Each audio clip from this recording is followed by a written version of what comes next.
ఓం సత్యం హోమం అండి. ఓం సత్యం హోమం. మనము ఓం సత్యం హోములం అండి. హోములం అది ఆ అమ్మ కనకదుర్గమ్మ భక్తులము. హిందువైనా, ముస్లిం అయినా, క్రిస్టియన్ అయినా, సిక్ అయినా ఏంటి 4 మతాలు అందరూ కూడా ఆ అమ్మ కనకదుర్గమ్మ భక్తులమేనండి. ఓం సత్యం హోములు మనం. ఎస్, ఇది ఇండియన్ గురు ఆటో ఓం సత్యం హోమం. ఏమండి, హిందువైనా, ముస్లిం అయినా, క్రిస్టియన్ అయినా, సిక్ అయినా ఏంటి వీళ్ళందరూ మనుషులేనండి. ఈ ఈ వేరే వేరే మతాలు అంటారు. ఆ మతాలు అవి ద్వారాలు. సింగి ద్వారం, ఉత్తర ద్వారం, దక్షిణ ద్వారం, పశ్చిమ ద్వారం, 4 ద్వారాలు. అయితే ఈ 4 ద్వారాల్లో కూడా అంటే ఒక్కొక్క స్ప్రేట్ అనమాట. ఒక్కొక్క భక్తుల వేరే వేరేగా అయ్యారు. కాకపోతే హిందూ, ముస్లిం, సిక్కులు 4 భక్తులే. అక్కడ 4 మతాలే అక్కడ కనబడుతున్నాయి. తూర్పు, ఉత్తర, దక్షిణ, పశ్చిమ 4 దిక్కులే కనబడతాయి కదండి. కనబడుతున్నది ఏముంది?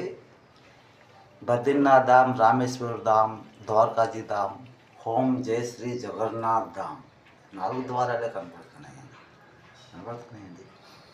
భేదం ఖతం చేయాలంటే స్వర్గీయ శ్రీమతి ఇందిరాగాంధీజీ, ఫిరోజ్ ఖాన్ గాంధీజీ, శ్రీమతి సోనియా గాంధీజీ, శ్రీమతి మేనకా గాంధీజీ, ఇక్కడ 4 మతాలే కనబడుతున్నాయి. హిందూ, ముస్లిం, సిక్ ఉన్నా కదండి, 4 కనబడుతున్నాయి. అయితే మన దేశానికి బ్రిటిష్, ఇంగ్లీష్ వాళ్ళు వచ్చిన తర్వాతే మనకి తెలిసింది ఛాయ్. ఆ ఛాయ్ దగ్గర ప్రేరేపణ అయింది. మన మహానీయులు బాబూజీ, మహాత్మా గాంధీజీ, సర్దార్ వల్లభాయ్ పటేల్జీ గారు,